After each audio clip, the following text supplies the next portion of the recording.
Good morning dear student. हम लोग इस लेक्चर में बात करेंगे factor affecting the pressure at a point in a liquid. किसी लिक्विड में जो प्रेशर होता है वो कितना होता है। इससे पहले लेक्चर 4 में हम लोगों ने डिस्कस किया था कि किसी लिक्विड का प्रेशर क्या होता है।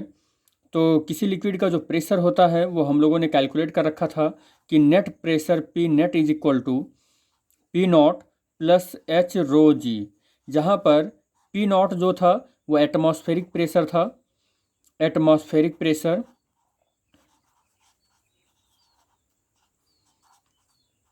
एटमॉस्फेरिक प्रेशर था और एच किसी बेसल्स में जो लिक्विड रखा हुआ है उस लिक्विड की हाइट थी फ्री सरफेस से उसके बॉटम तक। ये अगर कोई बेसल्स है तो इस बेसल्स का ये जो है ये हाइट होगा और that is the free surface.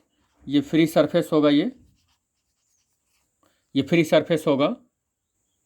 और जो रो है उस इस लिक्विड की डेंसिटी है, ये डेंसिटी है।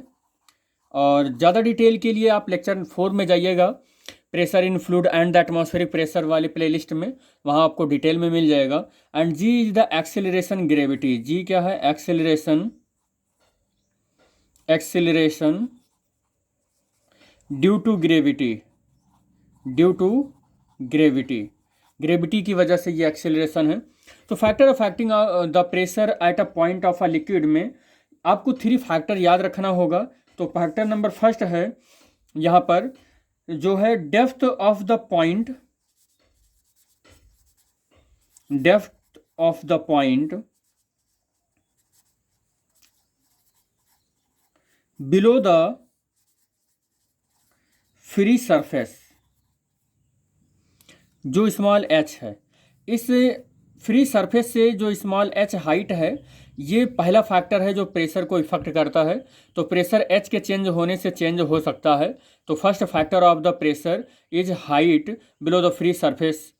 ठीक है, तो जिस भी कंटेनर में ये रखा हुआ है लिक्विड, उस लिक्विड की हाइट उस कंटेनर में कितना है वो हाइट इफेक्टिव कर सकता है प्रेशर का। अगर हाइट यहाँ तक है तो यहाँ जो प्रेशर है, प्रेशर का फार्मूला जो एच रोजी है, एच रोजी है, तो वो एच यहाँ तक का लिया जाएगा। यहाँ तक अगर हाइट है तो यहाँ तक की हाइट ली जाएगी। फ्री सरफेस से जितनी उसकी डेप्थ है उतना ही हाइट उसमें मेंशन किया जाएगा। तो हाइट भी बड़े काम की चीज़ है किसी कंटेनर का, जो जिस हाइट तक उसमें लिक्विड फुलफिल हुआ होता है। दूसरी चीज़ है इसमें डेंसिटी ऑफ लिक्विड, दूसरी चीज़ है density of liquid, density of liquid. इस लिक्विड की क्या डेंसिटी है? ये रो भी इफेक्टिव करता है लिक्विड के प्रेशर को कि कितना इसका प्रेशर कम या ज़्यादा होगा। और तीसरा जो फैक्टर है वो फैक्टर है स्मॉल जी, या कह सकते हैं कि acceleration due to gravity, acceleration due to gravity. बेटा एक चीज़ यहाँ पर बहुत समझने वाली चीज़ है कि जो स्मॉल जी है, ये स्मॉल जी अगर एट अ सर्टेन पॉइंट की बात करें, एट अ सर्टेन पॉइंट,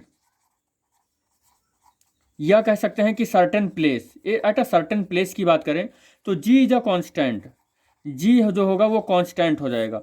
और जब जी कांस्टेंट होगा एट अ सर्टेन प्लेस के लिए, तो only pressure is depends two points, one of them is, एक तो स्मॉल एच के ऊपर केवल डिपेंड करेगा तब, और केवल डेंसिटी ऑफ रो के ऊपर डिपेंड करेगा जब हमारी जी, जैसे हम कह दें कि हम पर्टिकुलर जिस प्लेस पर खड़े हैं, मान लो कि वो प्लेस दिल्ली है या मुंबई है, कोलकाता है, और वहाँ की सर्टेन प्लेस के लिए स्मॉल जी की जो वैल्यू है वो कांस्टेंट हो जाती है। और जिस प्लेस के लिए स्मॉल जी की वैल्यू कांस्टेंट हो जाएगी, pressure only depends two factor, one of them is height and second is the density. तो दो ही फैक्टर पर डिपेंड करेगा। याद रखिएगा कि pressure inside the liquid do not depends, pressure inside the liquid, inside the liquid, inside the liquid does not depend, does not depend, depends one shape, पहला point है shape and size of the vessels, इस पर depend नहीं करता है। Shape and size of vessel, जिस container में ये लिक्विड भरा हुआ है, इस कंटेनर का शेप चाहे जिस भी शेप का होगा, चाहे जिस आर्बिट्रारी शेप का होगा, उसके बेसल्स के शेप के ऊपर लिक्विड का प्रेशर डिपेंड नहीं करता है। ये फर्स्ट पॉइंट होता है। और दूसरी चीज होती है, second point, area of the surface, area of the surface on which it act, जिस पर ये लगा हुआ है तो उसके एरिया पर भी डिपेंड नहीं करता है। तो दो फैक्टर इसका बहुत इंपॉर्टेंट है कि एरिया पर डिपेंड नहीं करता है, और दूसरी चीज़ कि ये इसका शेप और साइज पर डिपेंड नहीं करता है। Only three things is very important for the pressure h, rho and g. And ji is a particular place, तो केवल अगर पर्टिकुलर प्लेस के लिए है तो जी कांस्टेंट हो जाएगा, तो केवल दो ही चीज़ों पर डिपेंड करेगा, एच और रो पर। आई होप ये वीडियो पसंद आया होगा। सब्सक्राइब करें, शेयर एंड लाइक करें, दोस्तों के साथ शेयर भी करें। थैंक यू बेटा।